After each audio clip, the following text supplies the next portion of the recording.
Hey, and welcome to this edition of Road Warrior. I'm your host, Grant Roberson. Now this week we're going to test out the CUV market, the crossover utility vehicle segment, and basically compare the inches between this, the 2014 Hyundai Santa Fe, and the competitors out there, because there's really mere inches of difference between what's on the road. Now you can say imitation is the biggest form of flattery, and if that's the case, there's a lot of it going on in the CUV market as all the exterior stylings are starting to look like mirror images. Now as we drove the Hyundai Santa Fe Sport down the road, we swear we see another one, but it ended up being a Ford Escape. In another case we thought we saw one, ended up being a Toyota RAV4. So really the exteriors are starting to blend because everyone of course is going to more of a sedan-like styling like we talked about on the Tucson we drove just a few weeks ago.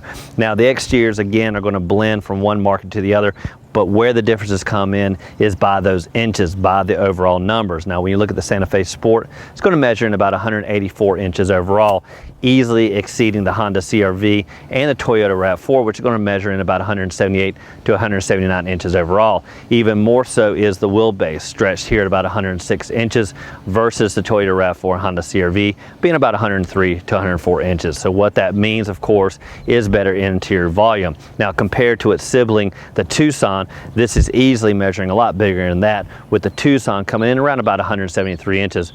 Now the biggest comparison you're going to find in the CUV market is right here, and it's called the profile. Pretty much all of them are going with this kind of typical styling with very minor differences across the board. Now the most notable difference is really the Jeep Cherokee that has that kind of new front end that does take a little bit getting used to. Now other comparisons you may want to look at is the ground clearance that comes in these vehicles and the tires that are standard. Now in this particular model it came with 19-inch ones, with 17-inch being standard. Now if you can't find the difference you're looking for on the outside, you may want to look under the hood, but there again there's not much differences here either. Now across the board these vehicles are coming with 4-cylinder options. Now the Toyota RAV4 is going to deliver a 2.5 liter version with about 176 horses. Now if you go with the Honda CR-V, that's going to be a 2.4 liter with 185 horses. Now the basic engine here on the Santa Fe Sport again is going to be a 2.4 liter, but up in the horsepower to 190. Now the best difference about the Santa Fe Sport compared to the others is that it has a second option engine while the others do not. Now that option is a 2.0 liter turbocharged 4-cylinder engine. Now it's going to take horsepower over 260, really taking this to a little bit more scoot off the line and giving you almost V6 power.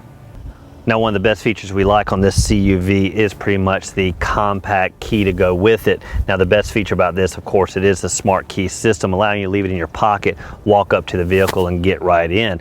Now one thing we did notice on the key is the fact that it has a button for the rear hatch. You hold it, but nothing happens. I have not quite figured this out because it doesn't even pop, and of course it's not power, so it's not going to raise. We found the same issue on the Tucson, so if you can figure out what that button actually does for you, let me know.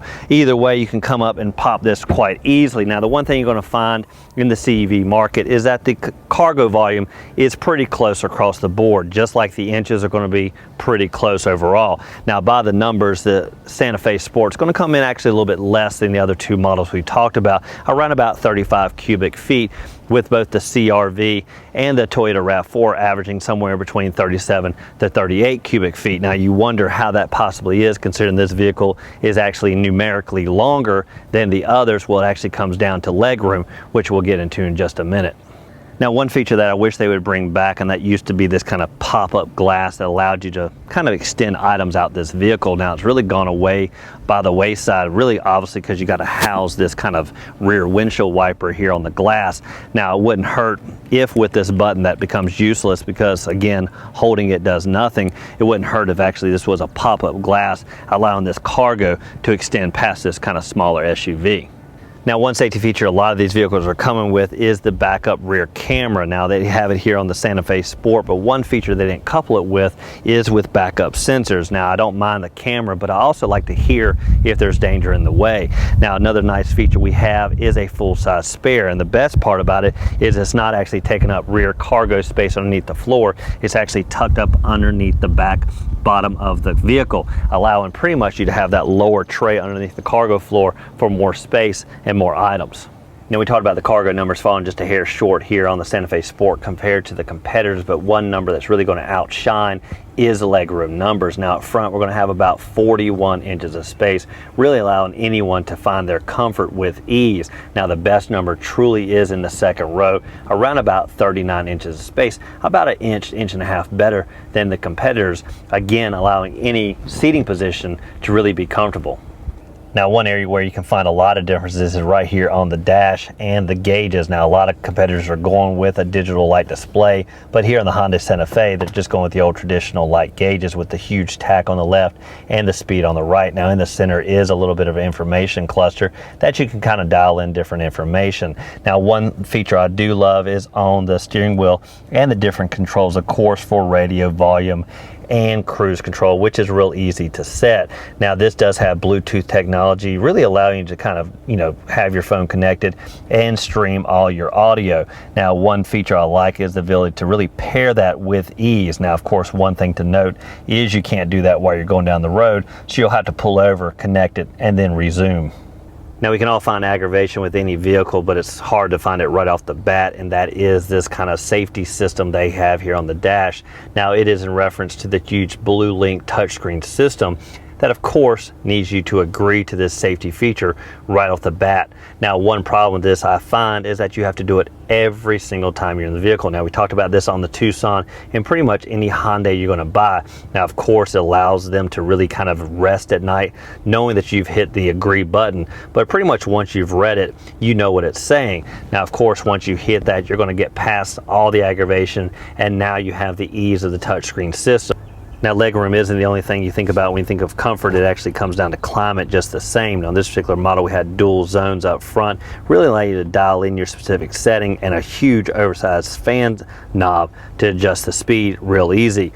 Now, below that, you're going to find the, of course, connections for the electronics with 2 outlets and the USB connection, the auxiliary jack, and a nice little kind of coin holder right there in front and center.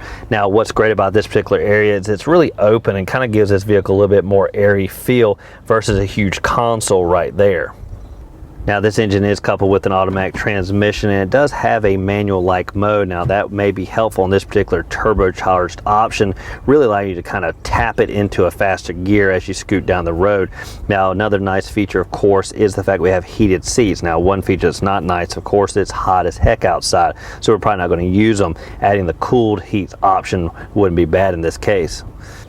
Now, you have the dual climate controls up front, but really for the backseat passengers, it may be a little bit hard to get that airflow coming back here. So you're going to want to find other ways to keep it cool in the heat of the summer. And one way to do that is with the rear sunshade. Now, we have that tucked in right here. You ease it into place. Now, in other sport models, we call this a limo shade, but really in this particular model, it really is to keep the sun out and keep it cool back here. Now, on these vehicles, we really want to talk about, of course, passenger comfort, and there's plenty of it back here, again, with that 39 inches of leg room, but we also want to talk about the ability to change this over to cargo, and you really can do it real easy, again, with the handle here on the side, and it's going to tumble forward. Now, again, with the design of the seats and the amount of space here, we did not have to take the headrest out. It easily folds into place, and it kind of more than doubles the amount of cargo you have in this vehicle. Now, when this seat is in place, you kind of ease it back up. Now, one thing you're going to notice is that you can recline these. Now, it does take just a little bit of levers to kind of keep it in place, but once you do, you really have a kind of a reclining atmosphere for those long trips. Now, it does it for this edition of Road Warrior and our test drive behind the wheel of the 2014 Hyundai Santa Fe Sport. Now, again, this segment lineup is called the CUV, the crossover utility vehicle, and it downsizes maybe your overall impression of what an SUV can be.